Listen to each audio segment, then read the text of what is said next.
Welcome back to the Deep Dive. We're here to synthesize the sources so you don't have to. And before we jump in, a huge thank you to our sponsor for this one. This Deep Dive was brought to you by ProCare Hanoi. They're the phone and laptop repair shop that the expat community really trusts. You get fast service, clear communication, and, honest advice. It's exactly what you need when your tech decides to give up on you. And speaking of support, the show's a real labor of love, so if you get any value from what we do, I'd be so grateful for your support.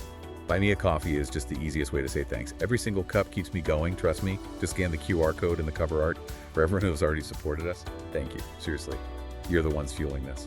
Yeah. Okay, let's get into it. When you hear the word meditation, what's the first image that comes to mind? For most people, it's stillness. Right. Sitting cross-legged, eyes closed. Total silence, maybe some incense. It's a very static, very passive image. Exactly. And that classic assumption that mindfulness means you have to stop everything. That's what creates so much resistance for people. This idea that you have to somehow pause your life to find any peace. And life doesn't pause, does it? We're always walking, moving, going somewhere. There are no meditation cushions on the morning commute. Right. So our mission for this deep dive, looking at these sources, is to really challenge that. To explore how walking itself can be the practice. Finding calm in motion, not by escaping from it. Precisely. And the research immediately points out that stillness isn't the only way. I mean, we're active beings. Forcing yourself to be completely immobile, especially when your mind is already buzzing with 100 thoughts. It can be a nightmare. It's incredibly counterproductive for a lot of people. That's the classic sitting problem, isn't it? You decide, okay, I'm going to meditate. You sit down, and 2 minutes later, your back aches, your knees screaming, and your mind is louder than ever. And the conclusion everyone draws is, I'm just bad at this. Yeah, I can't do it. But that discomfort, both physical and mental, it just happens because we're not used to being still. But mindfulness was never supposed to be this separate, sterile activity you do in a quiet room. It was meant to be part of daily life. Okay, now this is where the historical context really surprised me in the sources. I always thought walking meditation was like a modern invention. A compromise. A compromise, yeah. For fidgety Westerners or people with bad knees who just couldn't handle the sitting. Not at all. And this is a fascinating nugget. In many traditional monastic practices, walking meditation, or kinhin, it actually came before the long sits. So it wasn't the backup plan, it was a warm-up act. It was the foundation. Monks would walk mindfully for hours, literally just walking, using the rhythm of their steps to ground their awareness in the body before they even attempted a long, deep sit. It's like they were gathering their focus, bringing the mind home to the body first. That's a perfect way to put it. It established this baseline of embodied awareness. So the big takeaway here isn't to stop sitting, but to stop thinking that peace only comes when you stop moving. It's about changing your relationship to the movement. Yes. It's about moving with awareness. You stop trying to control the outside world, the noise, the distractions, and instead you regulate your attention while life is happening. Okay, so if that's the why, let's get into the how. Let's define what walking meditation actually is. Because the definition I saw seems almost too simple. It is. It's deceptively simple. The core of it is this. You walk, probably slower than usual, and you are fully aware that you are walking. You know that you are walking. And the power is in realizing how rarely we actually do that. Exactly. Think about it. When you walk from your desk to the kitchen, are you aware you're walking? No, I'm thinking about the email I have to send, or what I forgot to buy at the store. Yeah. My body is walking, but my mind is somewhere else completely. It's time traveling.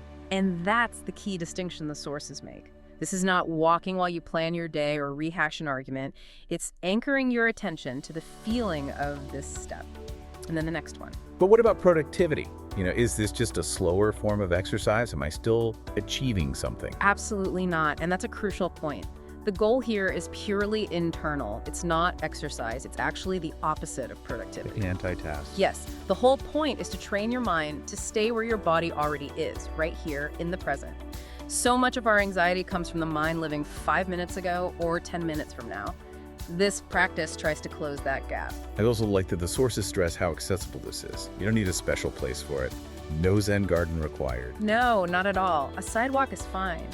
An office hallway. The space between the aisles at the supermarket. Mindfulness has to work everywhere, not just in peaceful, curated places. It has to survive the morning commute. If it can't, it's not a very useful tool. All right, let's get into the mechanics. For someone listening who wants to try this, like right now, How do you start? What does it actually involve? So the guidance begins with just grounding yourself.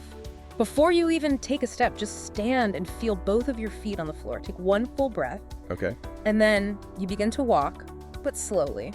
And it should feel almost unnaturally slow at first. That slow pace is what lets you notice the details, right? Yeah. The sources break the single act of taking a step into 3 separate movements. Yes, you're dissecting it. Instead of one blurry action, you notice first the lifting of the foot, that subtle shift in weight. Okay, lifting. Second, the movement forward. There's this brief moment where the foot is in the air. You're just noticing that transition. Right. And third, the placing down of the foot, the feeling of contact, the transfer of weight back to the ground. And to help the mind from, immediately starting to plan dinner, there's the labeling technique. Exactly. As you do each part of the movement, you silently say the word to yourself. Lifting, moving, placing. It's like giving your busy mind a very simple, very boring job to do. It is. It tethers the mind to the sensation. If you're focused on that label, you're not composing that angry email in your head. But I have to ask, what about feeling? Well, ridiculous. If I start walking that slowly down my office hallway, people are going to think something is wrong with me. That's a really important and practical point. The sources definitely address this. You have to adapt the practice. So you don't do the super slow lifting, moving, placing walk in public. Probably not. That slow, detailed walk is your training. That's what you do in private, in your living room, or somewhere you won't be disturbed for just a few minutes. So that's the workout, to build the muscle of attention. Perfect. And then when you're out in the world walking on the sidewalk, in the office, you just apply a lighter version of it. Even at a normal pace, you can simply bring your awareness to the sensation of your feet touching the ground, just that feeling of contact. So you drop the labels and just focus on the feeling. Exactly. And even then, your mind is going to wander off. That's just what minds do. So what happens when you realize you've just walked half a block while planning your vacation? You haven't failed. Absolutely not. That moment, the moment you realize you were distracted, that is the moment of success. That is mindfulness. So noticing is the win. Noticing is the win. The instruction is simply to gently and without any judgment guide your awareness back to your feet. You just note thinking and come back to the feeling of walking.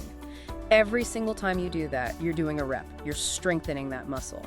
There's a deeper connection here too, isn't there? About the feeling of being supported. There is. When you slow down and really pay attention, you start to feel the solidness of the ground beneath you.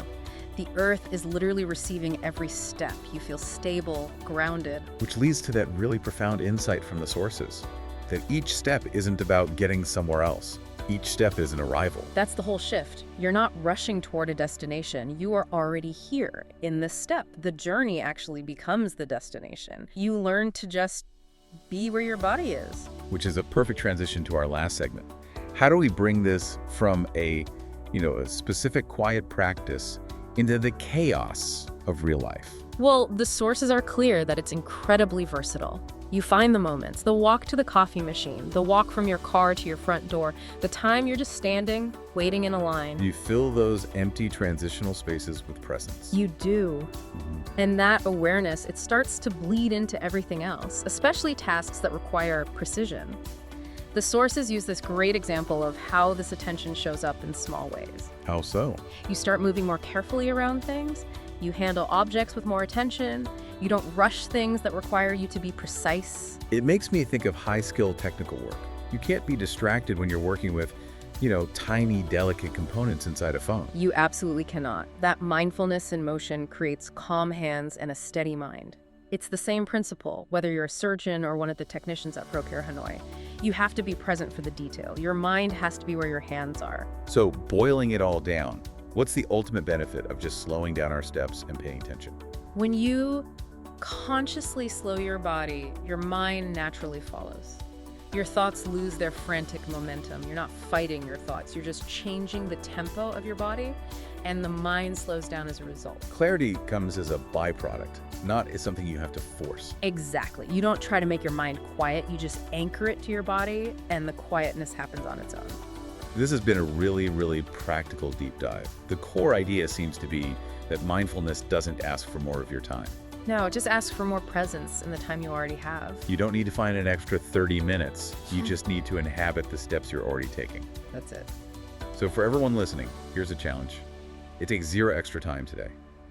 Just choose one short walk you're already going to do. Maybe it's just 10 steps from your desk to the door. And for those 10 steps, no phone, no planning. Just feel it. Feel the lifting, the moving, and the placing. Just for a few seconds. See what it feels like to actually arrive where you already are. A powerful and simple challenge. We've covered so much about presence and motion. Next time, we're going to keep this thread going and explore the sources on mindfulness and change, staying grounded when nothing stays the same. Until then, our invitation is to walk slowly, breathe deeply, and just arrive. This deep dive was proudly sponsored by ProCare Hanoi, where we see that patience, care, and integrity are practiced step by step every single day. Thanks for diving deep with us.